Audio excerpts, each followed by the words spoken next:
Bonjour à toutes et à tous. Je suis très heureuse de vous retrouver aujourd'hui pour vous adresser à toutes et à tous une merveilleuse année 2024. Cette année 2023 n'aura rien épargné aux enfants du monde. Mais malgré une conjoncture économique difficile dans notre pays, nous avons pu compter sur le soutien sans faille de nos donateurs, particuliers, entreprises et testateurs. Cette générosité, elle a permis aux équipes de l'UNICEF de poursuivre leurs actions sur le terrain dans des contextes très complexes, parfois même très périlleux. Souvenons-nous, dans la nuit du 7 février 2023, des milliers de familles et d'enfants sont surpris dans leur sommeil par le plus important séisme survenu dans ces régions de Turquie et de Syrie depuis 100 ans. En 72 heures, l'UNICEF a apporté les premiers équipements vitaux et effectué des distributions aux familles sur le terrain. Je ne vais pas revenir bien sûr en détail sur toutes les urgences auxquelles nous avons dû répondre au cours de cette année. Néanmoins, je veux évoquer ce troisième hiver de guerre en Ukraine, les graves inondations en Libye, les tremblements de terre en Afghanistan et la persistance des privations à l'égard des filles.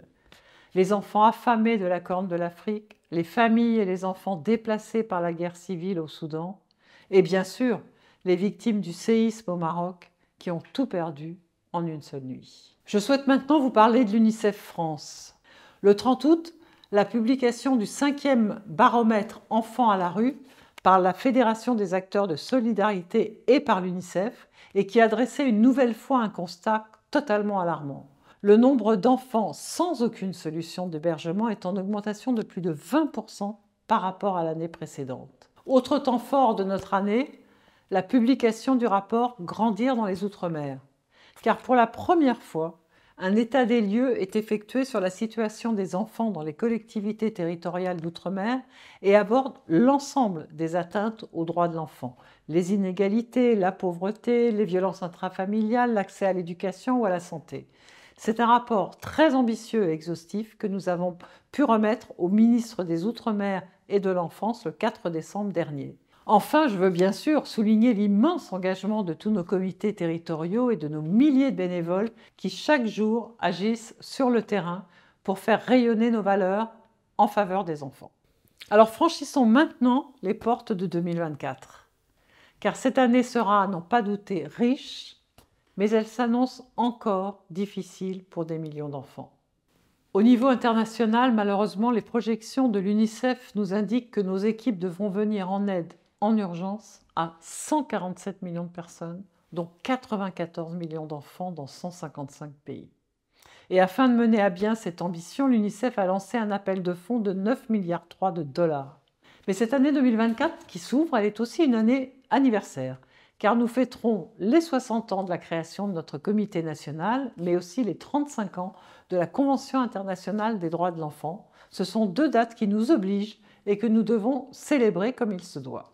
C'est pourquoi je suis très heureuse de vous confirmer l'organisation le 19 novembre prochain du tout premier Forum international de l'enfance et de la jeunesse à la Maison de la Radio. Mais bien entendu, je ne peux pas ne pas revenir sur les tragiques événements qui se déroulent au Proche-Orient depuis les attaques du 7 octobre en Israël et ses conséquences en Palestine, en particulier dans la bande de Gaza. Nous avons tous et toutes été sidérés par la violence et la barbarie de ces attaques et la prise en otage de 240 personnes, dont 32 enfants. Nous le sommes tout autant en constatant chaque jour les conséquences de l'escalade du conflit sur la population palestinienne. Sur le terrain, les équipes de l'UNICEF mettent tout en œuvre pour venir en aide aux victimes. Dans toutes nos communications, sur l'ensemble de nos canaux, nous demandons un cessez-le-feu immédiat, un accès humanitaire sûr et durable et la libération des enfants otages. Alors pour tous ces enfants victimes innocentes de cette guerre qui ne finit pas, parce qu'ils sont aujourd'hui des millions à vivre dans des conflits et dans la violence, en Ukraine, en RDC ou en Haïti, engageons-nous pour que leur enfance se poursuive dans un monde en paix, ensemble, pour chaque enfant. Je sais vraiment pouvoir compter sur vous et je profite de ce message pour vous souhaiter à toutes et à tous une merveilleuse année 2024. Merci.